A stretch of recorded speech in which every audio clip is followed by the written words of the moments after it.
Halo semuanya, kembali lagi di vlog pembelajaran. Kali ini kita akan membahas tentang pengaplikasian computational thinking dalam kehidupan. Apa itu computational thinking? Jadi, computational thinking adalah proses berpikir dalam memformulasikan persoalan dan berstrategi dalam memilih solusi yang efektif, efisien, dan optimal.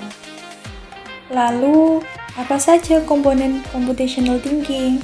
Jadi, computational thinking itu memiliki 4 komponen. Yang pertama adalah dekomposisi masalah, yang kedua pengenalan pola, yang ketiga abstraksi, dan yang keempat algoritma.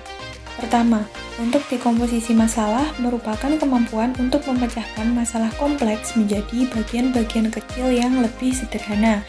Yang kedua, pengenalan pola merupakan pengamatan atau analisis terhadap berbagai kesamaan pada masalah tertentu. Yang ketiga adalah abstraksi. Abstraksi merupakan kemampuan dalam proses eliminasi bagian-bagian yang tidak relevan dari suatu persoalan. Dan yang keempat adalah algoritma. Algoritma merupakan kegiatan merancang serangkaian langkah secara bertahap untuk memecahkan masalah tertentu. Kira-kira apa saja ya peran computational thinking dalam kehidupan sehari-hari? Yang pertama, computational thinking dapat berperan dalam kegiatan merencanakan liburan. Bagaimana keterlibatan computational thinking dalam merencanakan liburan?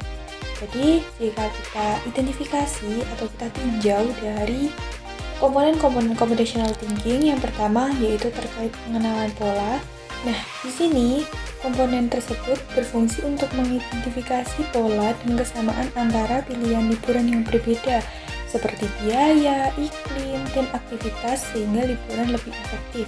Yang kedua, peran komponen abstraksi sebagai alat untuk memilih destinasi wisata dari beberapa opsi yang ada, menentukan anggaran dana, dan menentukan akomodasi yang digunakan.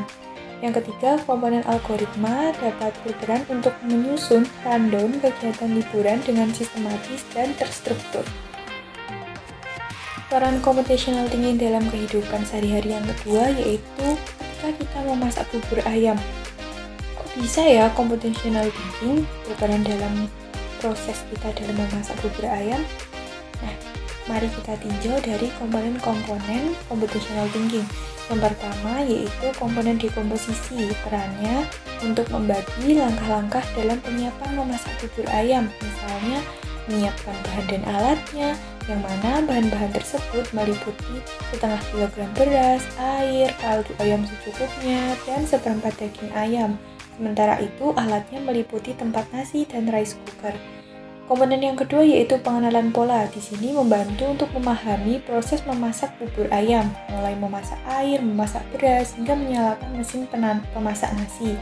Yang ketiga yaitu komponen abstraksi, berperan untuk mencari dan memperkirakan seberapa banyak beras yang dibutuhkan untuk memasak bubur ayam dan bagaimana membuat takaran beras sesuai dengan air yang akan dimasukkan ke dalam rice cooker. Dan yang keempat yaitu algoritma, berperan untuk menyusun langkah-langkah memasak yang terstruktur dan sistematis, mulai dari persiapan alat dan bahan hingga bubur ayam siap untuk dihidangkan. Yang ketiga, computational thinking juga memiliki peran dalam prediksi cuaca. Jika kita tinjau dari komponen yang pertama, yaitu komponen dekomposisi, berperan untuk membantu ahli meteorologi mengumpulkan sejumlah besar data dari berbagai sumber seperti stasiun cuaca, satelit, dan radar. Komponen yang kedua, pengenalan pola.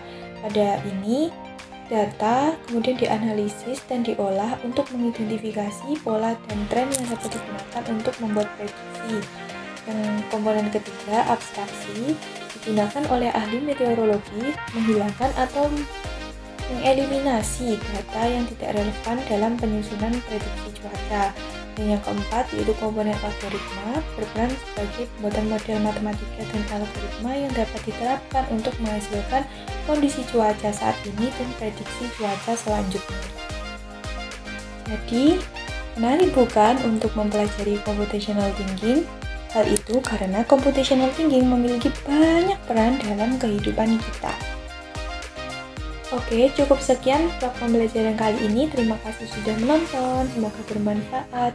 Sampai jumpa di vlog pembelajaran berikutnya.